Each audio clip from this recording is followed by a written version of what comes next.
Assalamualaikum warahmatullahi wabarakatuh. Alhamdulillahirabbil alamin. Wassalatu wassalamu ala asyrafil anbiya'i wal mursalin wa alihi wa sahbihi wa man tabi'ahum bi ihsanin ila yaumiddin. Ya ayyuhalladzina amanu taqullaha wa kunu ma'as shadiqin. Alhamdulillah kita berkumpul bermajelis pagi ini. Semoga Allah Subhanahu wa taala memberikan keberkahan dari apa yang kita lakukan kali ini, dan juga keberkahan apa-apa yang kita lakukan sebelumnya dan yang akan kita lakukan di kemudian hari. Baik amalan ibadah khusus, sholat, baca Quran, mudah-mudahan membawa berkah. Demikian juga amalan secara umum, kita bekerja, kita mencari nafkah, kita bermuamalah, mudah-mudahan membawa keberkahan kepada kita semua. Amin. Tidak lupa pula kita, ya mungkin sudah disampaikan oleh para penceramah sebelumnya tentang apa? Ya, kita ini sangat-sangat harus bersyukur kalau melihat saudara kita di Palestina atau di daerah lain sulit sekali untuk tersenyum, apalagi tertawa, terbahak-bahak. Mereka mungkin benar-benar kerepotan. Kalau kita di sini, Masya Allah, meskipun beberapa hari yang lalu terasa sangat panas, mungkin sekarang mulai berkurang, alhamdulillah. Kita ini masih senyum, tertawa gitu ya. Mungkin kalau kita berada di Palestina sana, tidak tahu apakah kita termasuk yang selamat atau termasuk yang gugur meninggal dunia. Mari minimal bentuk empati kita, bentuk bela sungkawa kita berusaha tidak hanya tertawa, tidak ada bercanda, tidak hanya itu, tapi kita usahakan duduk sebentar, mungkin baca Quran, mungkin ngaji seperti ini atau yang lainnya. Mari kita benar-benar, meskipun kita nggak bisa bantu ke sana, kalau kita melakukan kebaikan, mudah-mudahan doa kita ini terkabulkan. Doa minta pertolongan kepada Allah untuk mereka itu mudah-mudahan terkabulkan. Kalau kita melakukan kebaikan-kebaikan, insya Allah doa kita lebih mudah untuk terkabulkan. Selanjutnya, tidak lupa, mari kita tidak melupakan Rasulullah. Di antara kewajiban kita ataupun yang diperintahkan kepada kita, banyak sholawat, baca sholawat sebanyak-banyaknya. Allahumma sholli ala Muhammad, sallallahu ala Muhammad, kama sholaita ala Ibrahim, dan lain sebagainya. Ini di antara kewajiban yang lainnya, kita mempelajari petunjuk beliau. Alhamdulillah kita bermajelis semacam ini, mudah-mudahan kita juga termasuk orang-orang yang mau mempelajari petunjuk beliau. Setelah itu nanti kalau paham, mudah-mudahan bisa mengamalkan. Karena yang mengamalkan lebih berat daripada sekedar paham. Kalau di sini mungkin agak longgar. Maksudnya di lingkungan pondok ini mengamalkan enggak terlalu berat. Temannya banyak, tidak ada risiko. Namun ketika kita pulang ke daerah masing-masing, sebagian kita mendapatkan masyarakat masih jauh dari penerapan agama ini. Sebagaimana mungkin diumumkan pembahasan kita tentang larangan dolim kepada orang lain. Ya, kita buat yang mirip dengan itu, ya kita pakai kitabnya ulama, ya mudah-mudahan bawa berkah.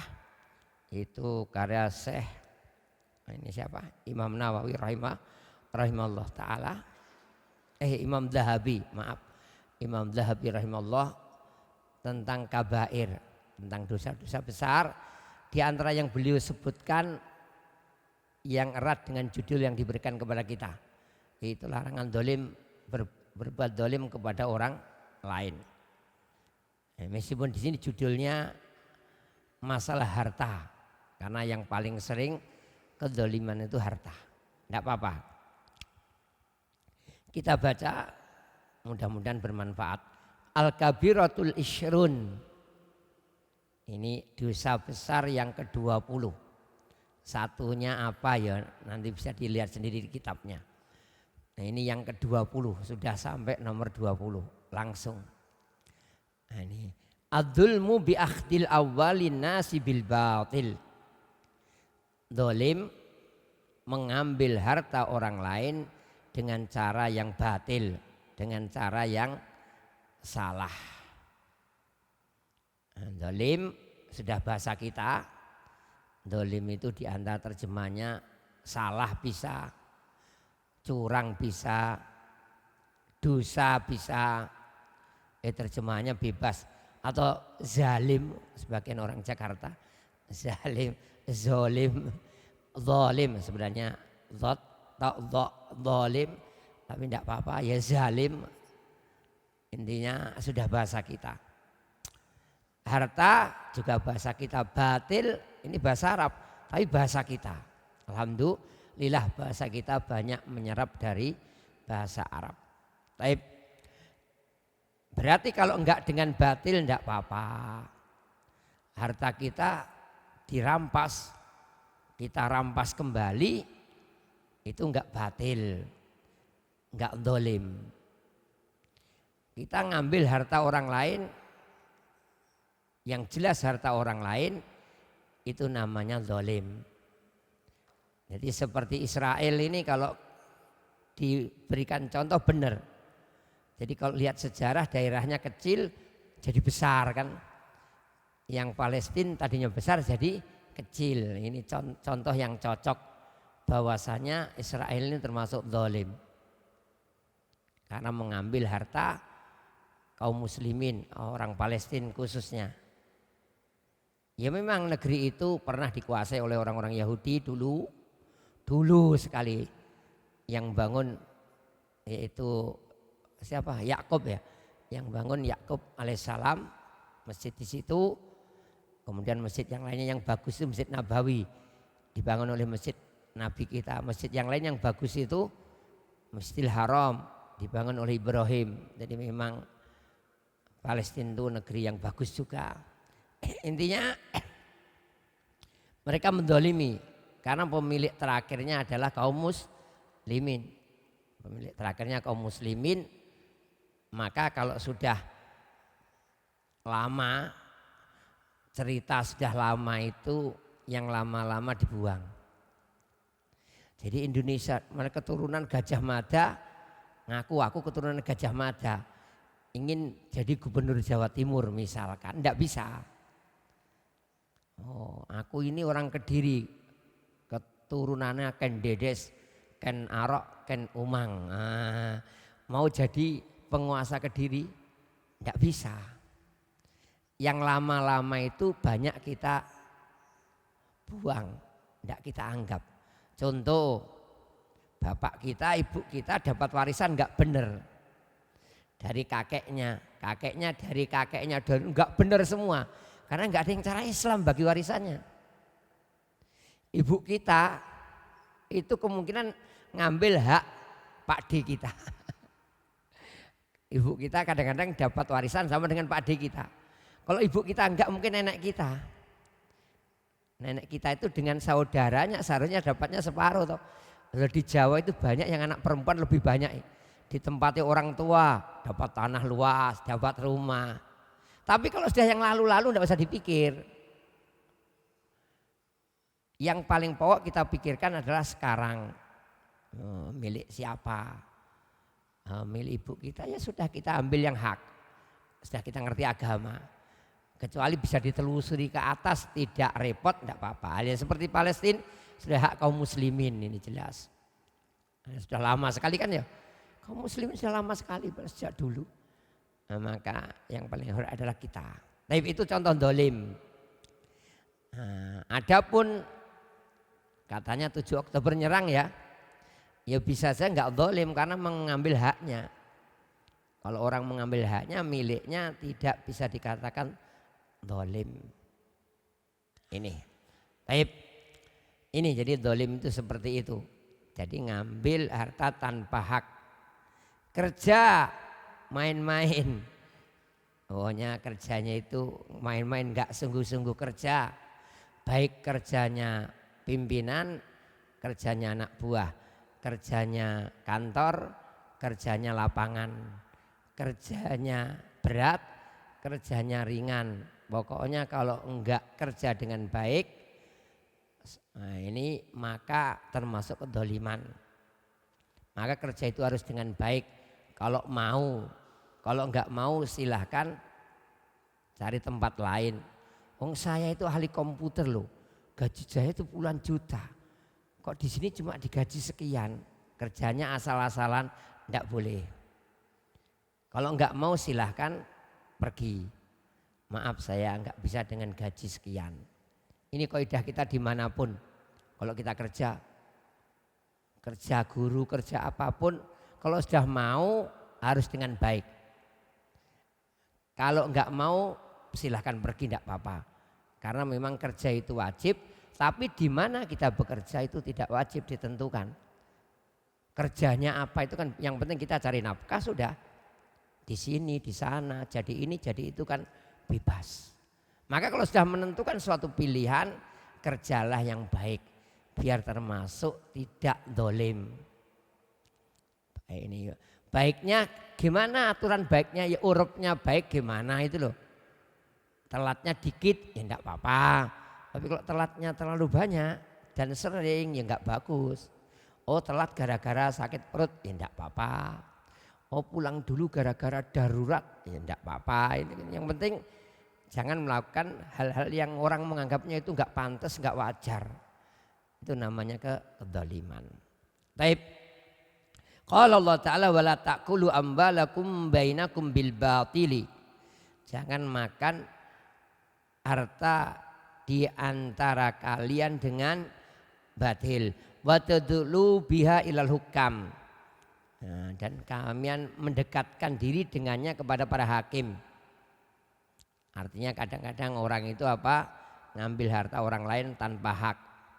Misalkan narik apa istilahnya upeti nggak jelas itu loh. Pokoknya keamanan. Nah itu orang nggak jelas pinggir jalan keamanan. Anak muda atau Bromo corah, penjahat lah istilahnya. Itu minta keamanan ke toko-toko kemana itu. Nah, ini termasuk juga bentuk tanpa hak. Ini kecuali aturan jelas. Oh RT ini keamanan masing-masing warga berapa gitu. Itu beda lagi enggak apa-apa. Tapi kalau yang enggak jelas-jelas pokoknya datang minta-minta ini termasuk tanpa hak. Taib mengambil harta tanpa hak. Termasuk juga demikian jual beli dengan memaksa. Membeli dengan memaksa, menjual dengan maksa. Jadi kalau nggak mau beli, nah diapakan? Nah kan orang terpaksa beli. Misalkan nyoba. Jadi datang, coba mas icip. Nanti kalau nggak mau beli dimarahi. Tadi katanya suruh icip. Icip itu apa? Merasakan. Jadi icip. Salah. Satu icip lagi. Nanti kalau sudah icip 3 kan nggak beli kan sungkan toh. Kalau nggak sungkan dimarahi, ngicip saja nggak mau beli. Ini kan berarti maksa toh. Ini juga masuk. Kalau nyoba bayar masuk nggak? Nggak. Alat-alat yang biasanya normal, misalkan mesin cuci atau kipas angin atau mesin pompa air, mas ini Jadi produk ini biasanya normal, nggak pernah masalah. Kipas itu rata-rata tuh nggak masalah. Akhirnya ingin nyoba, Mas gini aja, bawa pulang nanti kalau nggak bisa kembalikan. Enggak, saya ingin nyoba di sini, enggak apa-apa bayar. Tokonya gitu, termasuk nggak batil, enggak apa-apa. Ini karena apa? Kesepakatan. Biasanya nggak pernah rewel gitu loh. Masa harus dicoba kan gitu. Enggak apa-apa. Gratis juga enggak apa-apa, tergantung kesepakatan. Yang jelas itu termasuk batil. Kemudian kadang-kadang mendekatkan diri kepada penguasa. Jadi biasanya kebatilan itu kalau ingin lancar dekati penguasa. Ini kalau enggak ingin lancar menentang penguasa itu. Kalau ingin lancar bisnisnya enggak benar, kebatilannya enggak benar, misalkan mandor, ingin curang. Karyawannya enggak masuk 3, dimasukkan semuanya. Gajinya 70 orang, ditulis 70 orang, yang enggak masuk 3. Nah, kalau dia ingin selamat harus kepada yang gaji dia. Jangan kalau main sendiri nanti mesti ada yang laporan. Mending ketangkep ini, lama-lama ketangkep. Tapi kalau dia kerjasama dengan atasannya aman biasanya. Ini ada 5 ini, kita bisa bagi berapa persen. Nah itu biasanya kebatilan itu gitu. Ini bukan ngajari, tapi itu fakta kenyataan. Jadi kalau sendiri itu mudah terbongkar kejahatan. Taib. Kembali masalah jangan sampai mengambil harta orang lain tanpa hak. Taib. Wa qala ta'ala, tadi Al-Baqarah 188, sekarang Asy-Syura 42. Innamas sabilu, sesungguhnya jalan itu yaitu boleh menghukum, boleh menindaki dengan keras, boleh melelang hartanya. Intinya boleh melakukan tindakan ini itu yang kelihatannya itu keras, kelihatannya tegas. Tapi kepada siapa? Alladzina yadlimunan nas, kepada orang-orang yang mendolimi orang lain. Bunuh, kita bunuh itu boleh. Tapi yang bunuh penguasa ini ya, tidak semuanya kita bunuh gitu aja. Jadi pembunuh itu boleh dibunuh. Kenapa? Karena dia mendolimi manusia. Enggak mau bayar hutang, punya harta banyak, boleh kita ambil hartanya, kita jual hartanya, kita lelang. Kita ambil hak kita, sisanya kita kembalikan. Namun ini semua nanti kalau aman biasanya dilakukan oleh para penguasa. Ini. Jadi orang-orang yang mendolimi manusia boleh kita musuhi, kita perangi, kita kerasi, dolim, tidak apa-apa kita lawan kalau mampu. Ini wa yabghuna fil ardi bighairil haq, melampaui batas di bumi tanpa kebenaran. Jadi orang-orang yang melampaui batas seenaknya sendiri, mentang-mentang punya posisi, menggunakan posisinya. Ini kadang-kadang orang gitu, kesempatan dalam kesempitan. Jadi sudah benar pun karena nggak cocok,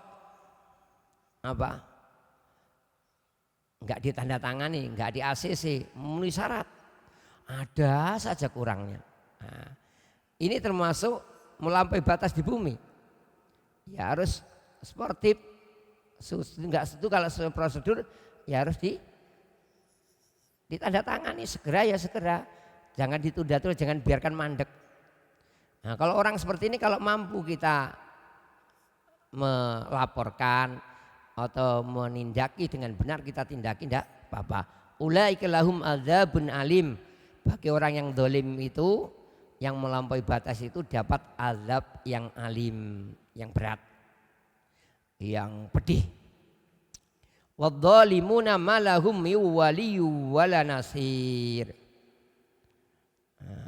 Orang dolim, orang-orang dolim tidak akan punya wali, tidak akan punya pelindung, wala nasir, tidak akan punya penolong, maksudnya di hari kiamat. Jadi orang dolim di dunia, kalau di dunia itu mungkin mendapatkan pertolongan, dengan uangnya tertolong, dengan kekuatannya dia kuat, tertolong. Orang didolimi tidak mau, takut, nggak melawan sama sekali. Atau dengan yang pangkatnya dolim itu kadang-kadang di dunia selamat. Atau korupsi, nggak ketahuan kan di dunia selamat. Kalau nggak korupsi di dunia selamat. Atau curang di dunia selamat. Tapi ayat ini berbicara di akhirat. Orang yang dolim nggak akan punya wali, nggak punya penolong, backing nggak punya. Nasir penolong. Wali itu lebih tinggi dari sekadar menolong. Wali itu seolah-olah pelindung, nasir itu penolong. Nggak punya, nggak ada yang bisa diharapkan. Sendiri orang baik akan menunai kebaikannya, orang jelek akan merasakan hasilnya, kecuali dirahmati oleh Allah Subhanahu wa ta'ala. Dolim-dolim yang dibahas di sini sebenarnya dolim secara umum. Namun diantaranya dolim kepada orang lain. Ini. Wa qala sallallahu alaihi wasallam ad-dzulmu dzulumatun yaumal qiyamah. Dolim kegelapan hari kiamat. Artinya benar-benar gelap. Dalam sebuah hadis, orang yang rugi itu orang yang banyak dolim. Meskipun rajin sholat, bayar zakat, puasa, dan melakukan kebaikan-kebaikan yang lainnya. Tapi dengan dolim, orang semacam ini enggak selamat. Apalagi kalau sholatnya agak aras-arasen, bahkan mungkin enggak pernah sholat.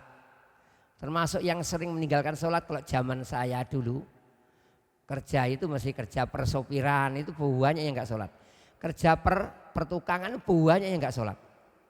Enggak tahu kalau tukang-tukang kali ini mudah-mudahan yang rajin semua. Dulu saya pernah jadi kuli nukang di Surabaya itu jarang yang sholat itu tukang kuli itu. Kalau seandainya sholat itu biasanya sakarepe dhewe jam 5 agak asar kadang-kadang itu. Pokoknya ndablek. Ini banyak sekali dulu. Ya mudah-mudahan yang di sini termasuk orang-orang yang meskipun kerjanya berat tetap mempertahankan ibadah sholatnya.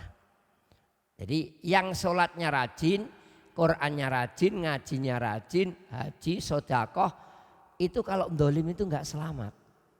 Bagaimana yang hajinya ditunda-tunda, bukan karena corona, karena enggak mau daftar, atau Qur'annya juga enggak pernah lihat, bahkan enggak tahu Qur'an itu berapa juz. Kan pernah ada kisah itu, menteri atau apa itu, udah hafal 30 juz kurang berapa.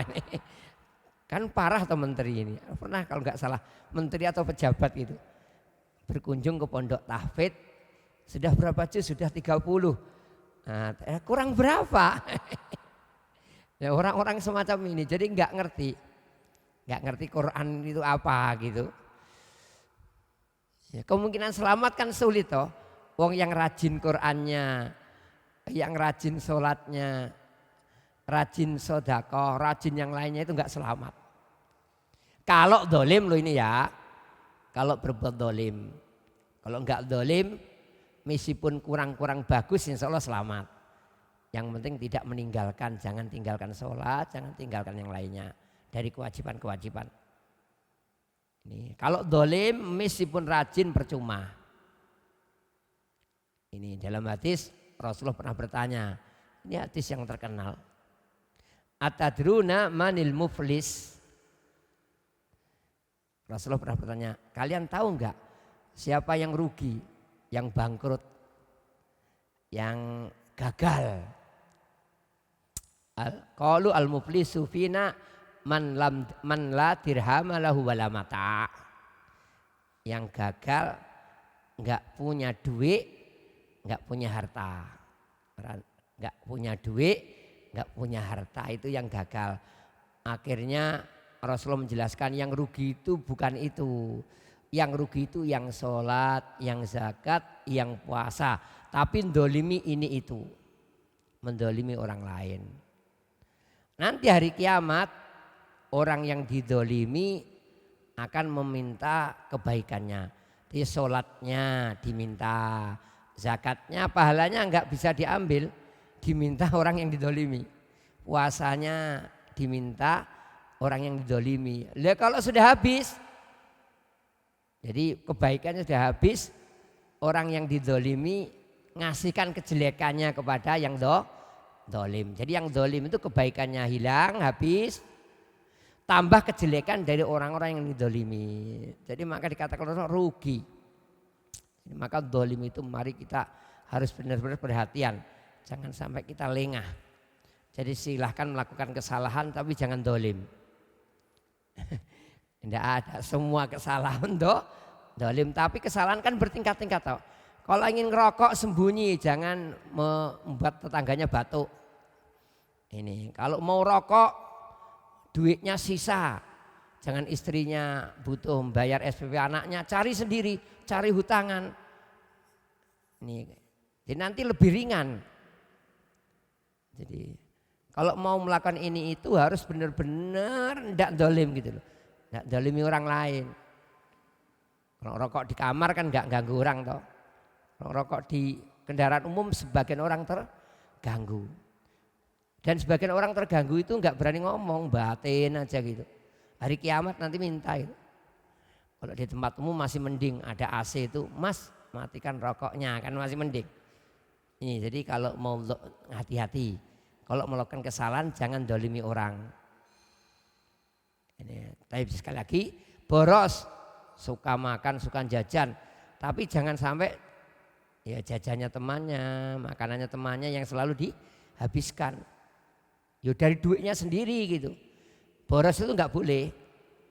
Muslim enggak diajari untuk boros. Tetapi kalau ingin boros silahkan, tapi jangan sampai melebihi batas.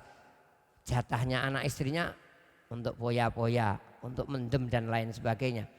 Kasihkan jatahnya, sisanya mungkin untuk dolim, itu masih mending. Enggak boleh, tapi ingat kalau ingin dolim perhatikan yang enggak mendolimi orang lain apapun. Jadi misalkan HP-nya bunyinya musik, jangan sampai di masjid bawa sholat, tengah-tengah sholat musiknya bunyi. Kalau ingin musik pakai kuping sendirian gitu kan, agak ringan gitu loh, enggak ganggu orang. Ini sekali lagi kalau mau melihat kesalahan, ingat kesalahan-kesalahan yang tidak mendolimi orang lain. Kalau bisa hindari semua kejelekan secara total. Baik, kembali. Jadi dolim itu kedoliman, kegelapan yaumul kiamah, maka harus hati-hati. Wa qala man dolama shibra, orang yang mendolimi sejengkal sedikit minal ardi dari bumi, tawaqahu ila sab'i aradina yaumul kiamah, ditimpakan kepadanya 7 bumi, 7 lapis bumi hari kiamat. Artinya ditimpakan kepada dia. Ya bentuk siksanya. Jadi sibron itu segini. Dan orang desa sering ini. Kalau nyangkul itu galengan tetangganya kena. Jadi kadang-kadang rumah itu dari belakang lurus, nanti jadi nyempit gitu jalannya. Karena rumah depan-depannya melebar. Jadi misalnya ini jalan kan, truk masuk, kita rumahnya di belakang. Ini ada teman tetangga membuat rumah depan kita. Ini juga ada tetangga. Ini sama melebar gini, sehingga ini truk tidak bisa masuk, mobil kecil pun sulit. Enggak ada. Ini termasuk merubah sibron. Kalau di kampung nyangkul sawah biasanya gitu. Nanti dengan tetangganya geger. Galengan itu berubah itu loh. Yang di atas kan mesti kalah. Kalau yang di atas miliknya sendiri tidak apa-apa.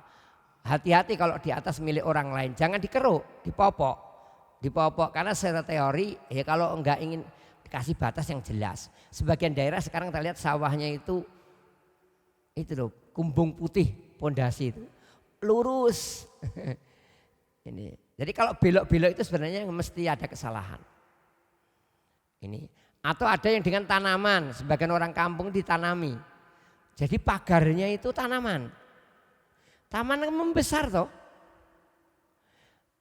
Tanaman nanti, oh ini dimakan hewan, biar nggak dimakan hewan, hewannya tetangga dikasih apa ini namanya? Pagar dari bambu luarnya. Kan sudah keluar lagi toh. Dari tanaman membesar ini sudah keluar. Jadi pohon itu membesar kan sudah keluar dari batas toh. Kecuali dia nanamnya di dalam. Ini batas rumahnya dia, nanamnya di sana, enggak apa-apa. Kalau di sini ini pasti nanti melebar ke milik orang lain, entah milik umum, entah milik pribadi. Setelah itu nanti ada yang dipagari luarnya. Nanti tanamannya mati disulami di pagernya. Pokoknya mepet-mepet, ini banyak kejadian semacam ini. Ini termasuk zalim. Hati-hati. Termasuk sibron ini. Kata Rasulullah, meskipun cuma segini, kalau enggak sengaja gimana? Banjir sehingga tetangganya tinggi, kita di bawah, ininya longsor jadi rendah semua. Ya tetap kalau bisa diukur di rendah ini sebagian miliknya dia. Kalau bagian kita yang ganggu tetangga kita, tanah kita, kewajiban siapa? Ya karena musibah alam ya aslinya kewajiban bersama. Meskipun kita enggak melakukan, tetap kita harus berusaha untuk membantu tetangga yang kena longsoran tadi. Hati-hati. Taib. Wa qalat innallaha la yadlimu misqala dzarrah. Allah tidak mendolimi sekecil apapun. Artinya tidak mungkin mendolimi berbuat salah sekecil apapun, atau artinya dibalik. Jadi tidak akan menyiakan kebaikan sedikit pun. Jadi orang menghindari dolim itu baik. Itu enggak akan disia-siakan oleh Allah. Jadi ayat ini Allah enggak akan dolim. Dolim itu ada jenis. Dolim baik dikatakan jelek, jelek dikatakan baik. Itu tidak mungkin. Jadi orang-orang baik tidak mungkin kebaikannya hilang.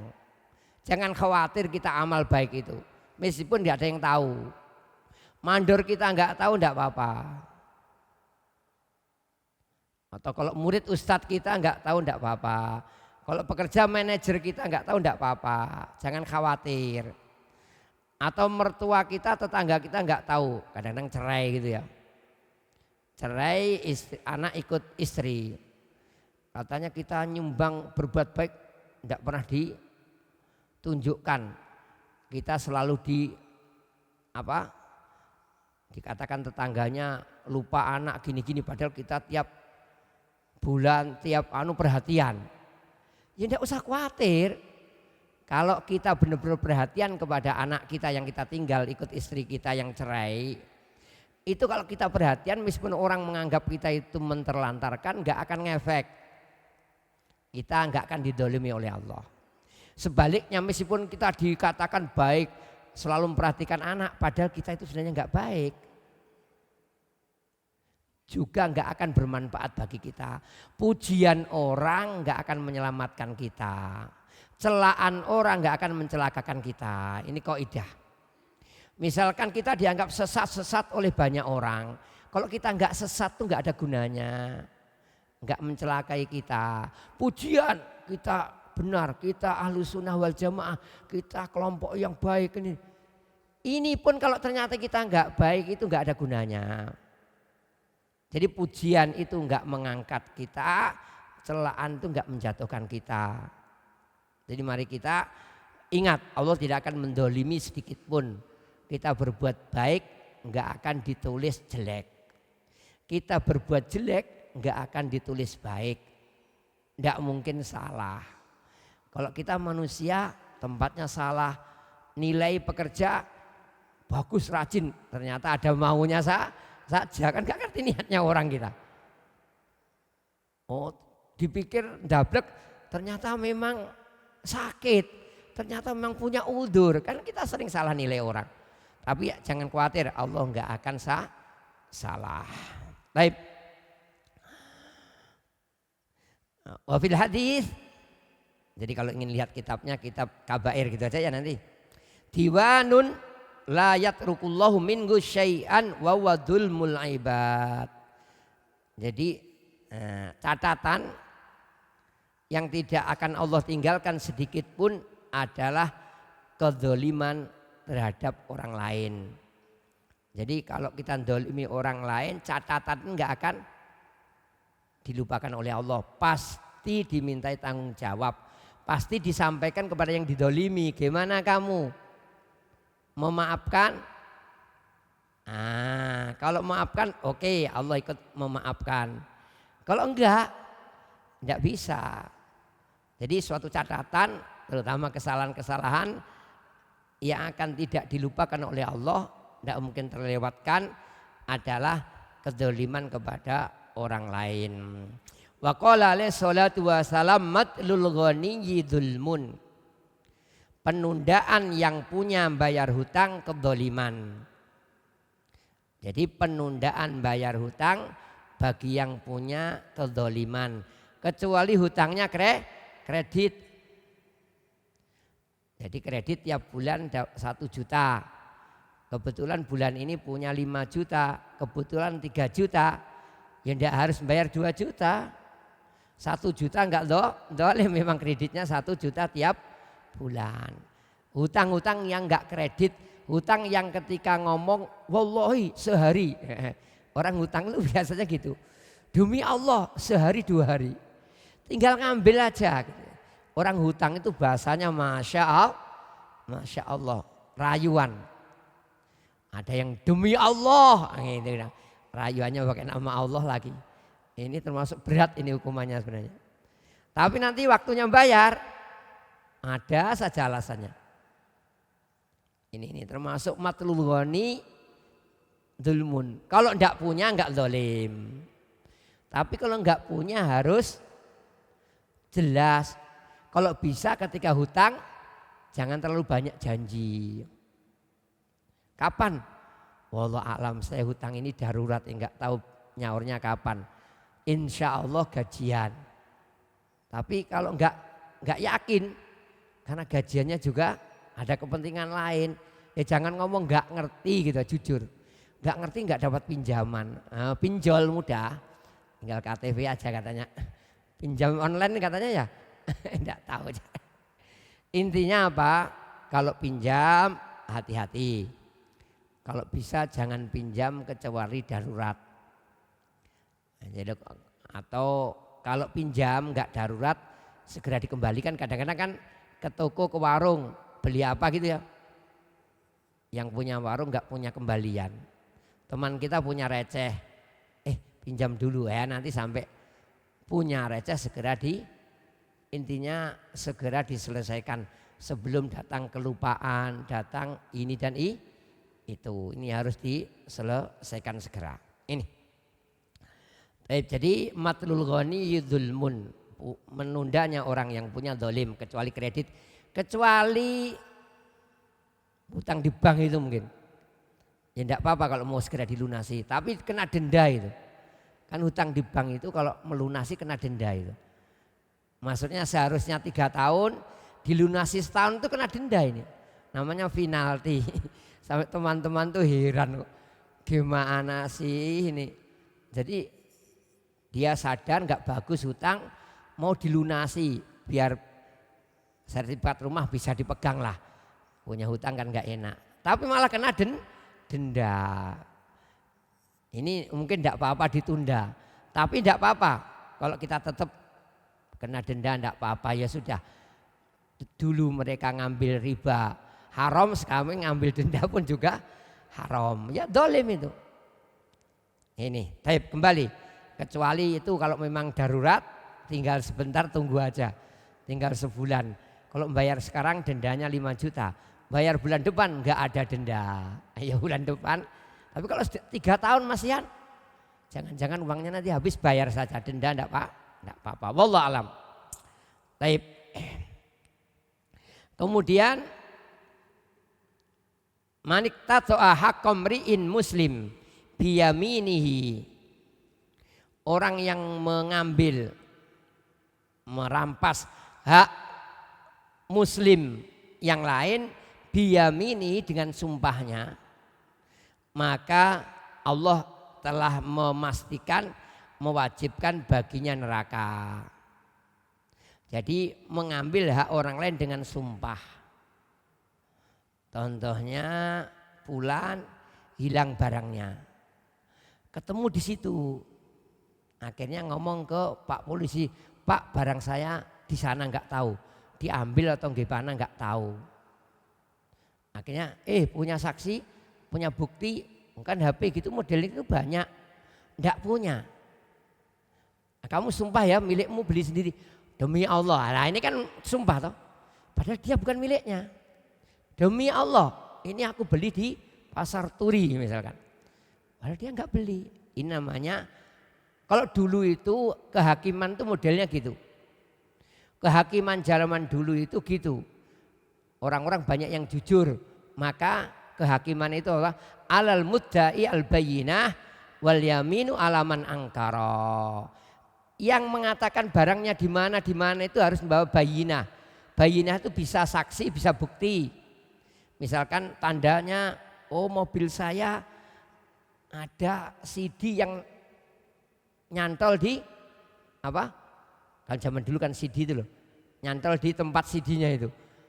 Itu barang milikku ini, meskipun STNK sudah diganti, kan tahu toh ini barangku, kamu itu beli nggak tahu, nggak benar ini milikku. Karena dia ngelacak pakai GPS. Loh, ini mobil saya sudah dicatnya diganti, platnya diganti, tapi dengan GPS ketahui ini milikku. Buktinya apa? Nah, contoh buktinya GPS, buktinya ini. Atau saksi, pernah alatnya ada yang diganti, gantinya gini-gini dan pas. Ini namanya bayinah. Loh, kalau nggak ada bayinah, kalau dulu tapi zamannya bukan mobil ya, nggak ada mobil zaman dulu. Intinya bayinah itu gitu, saksi dan lain sebagainya. Ketika saksi nggak ada, bukti nggak ada, baru pencurinya bisa menang. Bersumpahlah kamu beli, demi Allah aku beli. Dulu itu gitu. Jadi pencuri itu yang penting yang dicuri nggak bisa buktikan aman dulu itu. Dulu itu gitu. Namun sekarang canggih, ulama sejak dulu pun sudah mulai merubah cara biar ketahuan pencuri ini. Dulu itu gitu. Maka Ali kan kalah dengan orang Yahudi tuh. Baju besinya dicuri orang Yahudi. Bajuku. Geger ke Amir saat itu, ke hakim. Jadi Ali bukan hakim, khalifah tapi bukan hakim. Ke hakim kan kalah toh, karena nggak punya bukti. Nah, tapi walhamdulillah orang Yahudi akhirnya sadar, oh ternyata Islam itu adil, benar-benar nggak mentang-mentang khalifah semaunya sendiri. Akhirnya orang ini masuk Islam. Ini bajumu ya Ali, kalau gitu hadiah. Kamu masuk Islam, kamu ngaku. Intinya gitu. Dulu itu gitu. Jadi orang dapat harta dengan sumpah itu sering. Jadi pencuri, pencopet, yang penting yang dicopet itu nggak bisa membawa saksi atau bukti-bukti aman sudah. Tahu. Kan dulu kan nggak ada tulisan jual beli kan agak jarang toh. Intinya bukti saksi itu dulu itu kadang-kadang nggak ada. Maka orang mendapatkan harta dengan sumpah itu dulu agak mudah.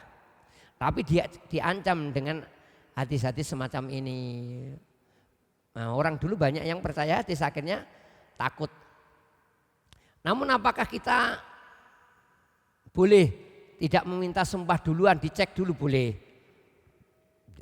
Jadi dikasih cara supaya ketahuan kalau ini pencuri. Kalau ini sudah nggak punya bukti sudah yang dicuri, buktinya dibakar, bingung lah. Tapi ini gimana kita? Oh pas kejadian dia di mana? Dia bersama siapa? Terakhir ketemu siapa? Pokoknya dek kalau CCTV kalau sekarang. Intinya kita boleh ngecek orang yang mau bohong ini. Dulunya nggak ada karena orang jarang bohong. Dulu hadis itu enak, orang ngajar itu enak. Rasulullah mengatakan demikian, percaya semuanya. Mulai muncul kebohongan, akhirnya dicek, loh kamu katanya Rasulullah dari mana kamu? Dari fulan, loh ternyata fulan ini tidak dikenal punya murid Anda, maka Anda berarti bohong. Nah, gitu. Kembali, orang yang mengambil harta orang muslim yang lain dengan sumpah, sekali lagi dulu banyak mendapatkan harta dengan sumpah. Hibah, kadang-kadang hibah kan dengan sumpah. Wasiat kadang-kadang dengan sumpah. Saya tahu keluarga mayit orang baik-baik. Orang jenggoten, taat agama, maka saya ngomong ke mereka, wallahi saya dikasih wasiat oleh bapak sampean yang mati. Ladang di sebelahku dikasihkan ke aku karena saya banyak berjasa kepada bapakmu. Wallahi. Ya padahal enggak ada wasiat aslinya. Ini. Jadi ada kemungkinan sekali seperti ini. Maka wajib bagi dia neraka. Allah mewajibkan neraka orang-orang yang bohong-bohong semacam ini. Dengan sumpah. Jadi masalah wasiat, masalah apapun. Jadi kalau kita ini ragu, kalau bisa nggak usah ngambil harta-harta yang kita ragu. Kita ragu apakah benar itu hak kemudian diberikan kepada kita, hendaknya kita jangan mudah-mudah ngambil. Ini karena orang sekarang banyak yang bohong. Taib. Qila ya Rasulullah, ada yang tanya, wa in kana syai'an yasira, meskipun sedikit wahai Rasulullah. Qala wa in kana qadiban min arak, meskipun ranting, meskipun kayu, meskipun dahan dari arok. Arok itu salah satu jenis pohon siwak. Jadi siwak itu diantara pohonnya pohon arok. Ya, jadi arok itu yo banyak manfaatnya, rantingnya lumayan, dahannya lumayan untuk ngiyup dan sebagainya. Jadi meskipun ranting, jadi hati-hati meskipun ranting. Misalkan ingin buat apa itu ketapel, pohonnya tetangga kok bagus ini bentuk rantingnya, nggak ada orangnya. ingin tongkat lewat suatu daerah, pohonnya lurus-lurus, kecil-kecil. Karena ada daerah tertentu pohonnya itu lurus kecil, cocok untuk tongkat, cocok untuk memean, nggak ada orangnya ngambil. Ini besar kan? Kecuali yang benar-benar bebas, urepnya bebas, ranting-ranting jatuh dari pohon-pohon, sudah tahu pemiliknya itu nggak pernah butuh ranting, itu beda lagi. Ini yang kira-kira memang orang itu membutuhkannya. Misalkan ranting diikat, kan di bawah toh, ranting dikumpulkan di dekat dapur, itu kan juga mau dipakai toh. Intinya hati-hati, kecuali yakin itu boleh diambil. Yakin boleh diambil, misalkan enak kalau ingin bakar silakan bakar jagung di atas sana. Waduh, sawahnya banyak, yang nawari mana ini? Tapi kalau rata-rata yang nawari banyak, hampir kampung itu semuanya gitu mungkin tidak apa-apa. Bismillah. Jadi ada orang kampung itu yang kalau cuma bakar jagung aja boleh. Ada yang punya tebu itu yang penting nggak dibawa pulang boleh, itu ada. Enggak apa-apa kalau haus ambil. Nah, ada yang gitu. Yang ada yang satu tebu pun dikejar, dimasukkan kantor polisi. Intinya hati-hati meskipun ringan. Ringan misalkan ces-cesan teman. Ces-cesan agak mahal Pak Ustadz kabelnya. Atau apa gitu. Miliknya teman, hati-hati meskipun sederhana. Ini meskipun yasir ya Rasulullah, iya meskipun sedikit, hati-hati. Wa qala sallallahu alaihi wasallam, Rasulullah juga mengatakan, manis takmalna, orang yang kami tunjuk jadi mandor, jadi amil zakat, ala amalin, untuk suatu pekerjaan yang kami tunjuk, kami amanai untuk suatu pekerjaan, fakata mana, kemudian menyembunyikan korupsi, makhito, jarum atau paku atau yang kecil-kecil, makhito, kemudian dia menyembunyikan jarum, Fama pauqahu, dan yang lebih kana gululan, termasuk gulul. Gulul termasuk haram. Ya'ti bihi yaumal qiyamah, akan didatangkan hal itu hari kiamat, tidak dimaafkan. Jadi dikasih tugas amanah apa, kok ngambil kecil. Ini caranya jarum. Kalau gini dibawa pulang gimana? Kalau jajan dibawa pulang untuk anaknya, kan untuk makan bersama. Insya Allah enggak masuk ini ya. Maksudnya yang benar-benar ngambil yang enggak hak. Sebaiknya laporan, meskipun global enggak apa-apa. Kamu bersihkan rumah itu. Kalau ada yang bisa kamu manfaatkan ambil saja, itu beda. Tetapi ternyata nemukan emas di situ. Barang yang bagus sekali. Apakah boleh dipakai? Enggak. Kalau memang itu di luar dugaan, benar-benar masih nilainya tinggi, sebaiknya laporan kembali. Karena secara umum keadaannya membolehkan itu dianggap enggak ada apa-apa yang istimewa. Pokoknya orang ngambil hati-hati itu lebih selamat.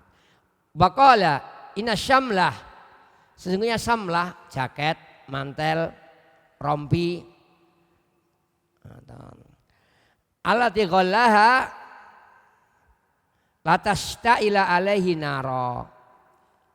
Sesungguhnya mantel, rompi atau jubah yang dia curang, dia ambil secara curang, bukan bagian dia, sungguh akan menyalakan untuknya neraka, akan membakar dia.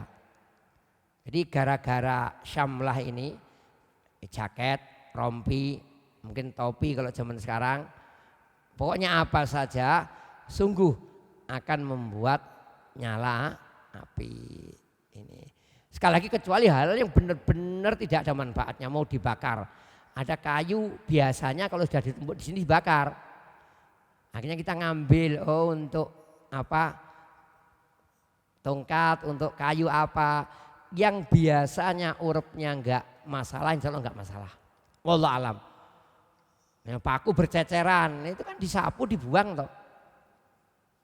Kita butuh paku satu loh, kok pas kali ini, ambil satu, insya Allah enggak apa-apa. Kalau butuh satu ngambil di gudang. Wallahu alam, kalau gini agak repot dikit, kalau ini pembahasannya agak rumit. Tapi biasanya kalau kita, urup kita itu yang kecil-kecil itu dimaafkan biasanya. Urup kita kan yang wajar sekali tuh. Tahu pun biasanya enggak masalah biasanya. Tapi hati-hati, ada orang yang sekecil apapun bakhil meskipun kaya. Hati-hati kalau jangan-jangan pemiliknya bakhil. Faqama rajulun faja'a bisyirak. Maka ada yang datang, diancam gitu, ada yang takut. Bawa serampat. Apa itu? Tali sendal. Sampai jam 8 pas atau lebih dikit? Lebih dikit gitu. Nah, nanti makannya jajannya sebentar aja gitu ya. Bismillah.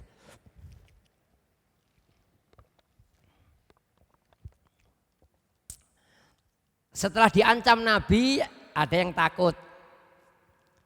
Ini ada yang takut, maka membawa syirok, serampat sendal. Zaman dulu nggak tahu model sandalnya apa, sering ganti serampat. Sekarang pun saya kecil masih kadang-kadang ada, tapi hampir jarang sekarang itu. Jangankan serampatnya putus, belum putus pun sudah ganti. Orang sekarang kan gitu. Dulu Nabi itu gelasnya itu sampai pecah. Diikat-ikat, ditembel-tembel. Padahal Nabi itu penguasa dunia itu. Saat itu penguasa dunia itu piring, gelasnya emas itu. Mewah. Tapi Rasul sederhana. Ini. Nah, sekarang ini orang belum rusak pun sudah kan ganti. Kebanyakan HP-nya itu 2-3 itu banyak. Kalau butuh enggak apa-apa. Satu untuk kerja, satu untuk yang lainnya. Enggak apa-apa kan? Tapi kalau enggak ada gunanya. Ini menunjukkan ya zaman sekarang orang berlebihan. Dulu sandal itu serempatnya diganti-ganti. Nah, dia membawa serempat akhadahu lam tusibhu al maqasim. Tidak merupakan bagian dari pembagian. Jadi belum dibagi gitu loh. Ngambil duluan. Dulu kalau perang harta musuh dikumpulkan. Biasanya dibagi.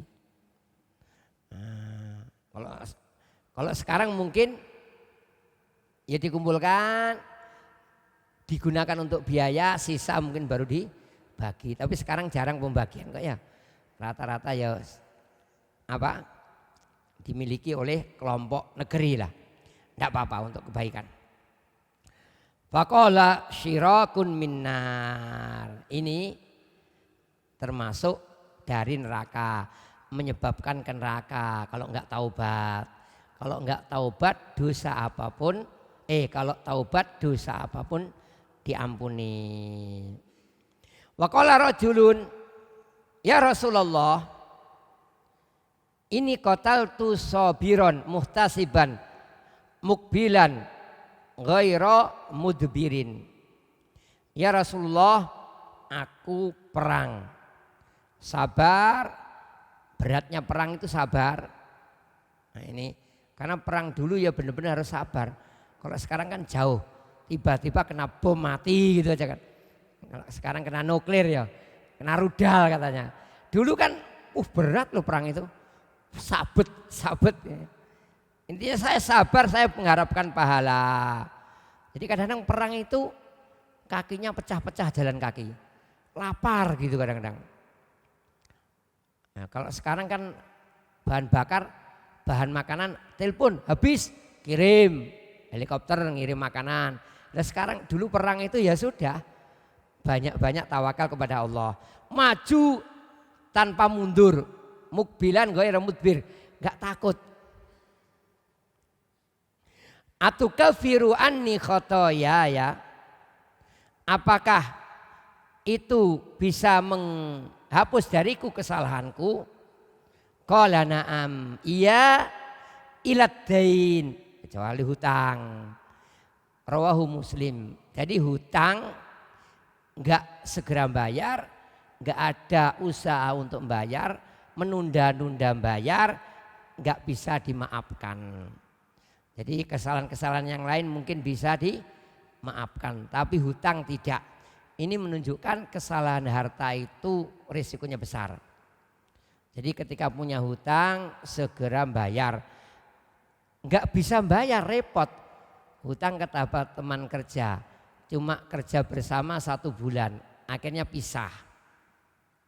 Kan enggak ketemu lagi toh. Gimana ini bayarnya? Ya bayarnya banyak-banyak berinfak, banyak-banyak sedekah. Nanti ketemu tetap bayar lagi. Ketemu bayar lagi. Jadi misalkan kita punya teman kerja gini, kalau di sini mungkin satu desa ketemu, yang bukan satu desa di Surabaya di mana kadang-kadang nggak ketemu toh. Pernah punya hutang, lupa belum bayar.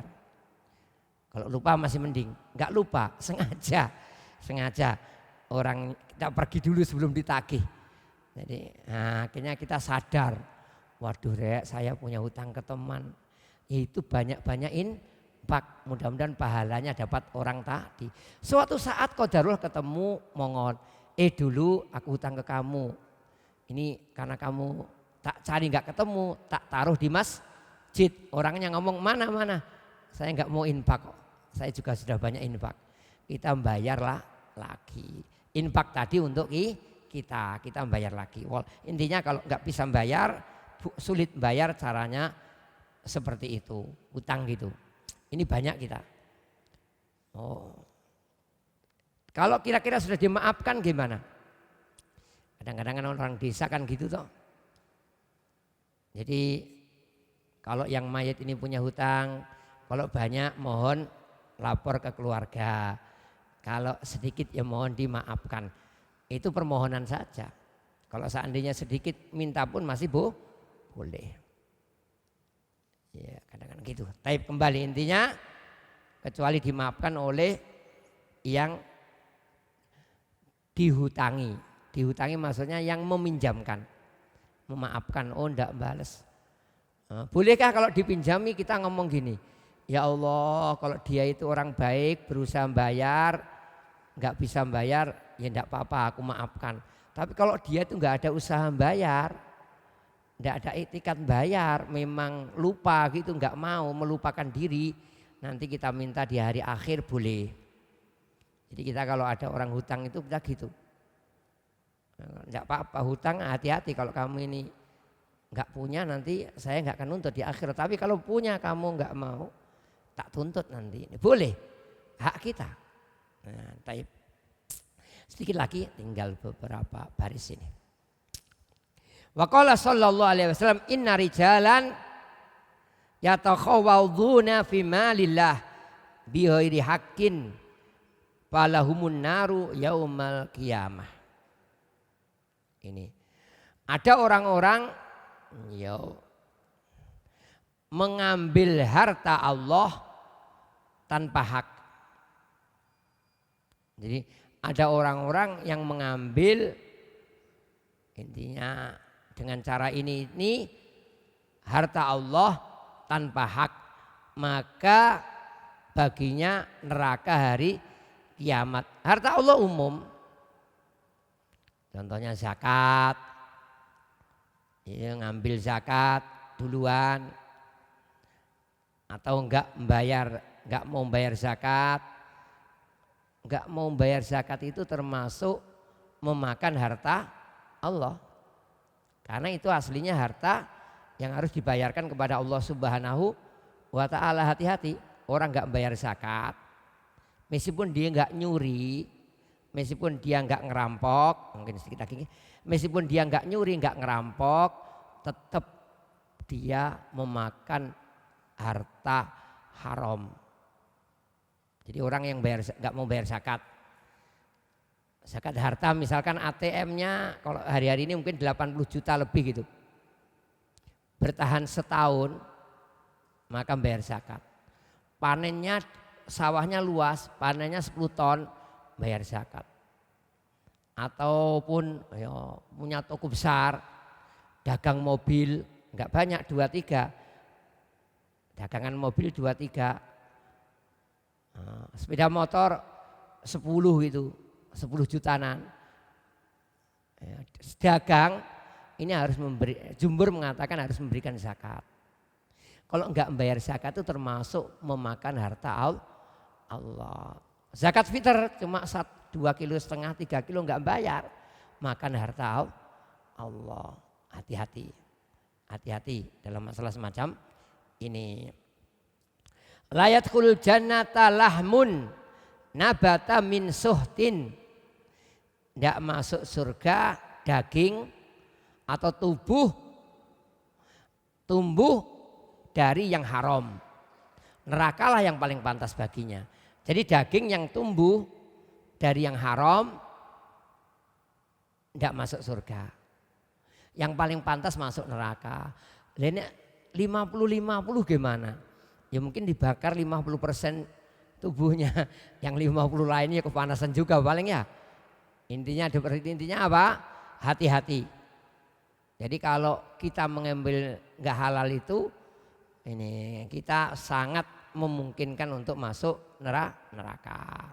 Dalam riwayat yang lain, la yadkhulul jannata jasadun hudiya biharam. Tidak masuk surga jasad, tubuh yang dikasih makan, mengkonsumsi atau dikonsumsi dari yang haram. Haram itu 2. Haram cara mendapatkan, haram barangnya. Jadi ada, apalagi sudah barangnya haram, caranya haram, parah lagi. Jadi kita harus hindari kedua-duanya. Ada kadang-kadang waktunya haram, puasa Ramadan makan siang-siang itu haram. Ini tidak boleh. Wallah alam, kita cukupkan sampai di sini, mudah-mudahan bermanfaat. Terima kasih atas perhatiannya. Mohon maaf kalau ada kesalahan yang ada. Subhanakallahumma bihamdika asyhadu an la ilaha illa anta astaghfiruka wa atubu ilaik. Assalamualaikum warahmatullahi wabarakatuh. Al Furqan TV, saluran pendidikan, dakwah dan inspirasi Islami.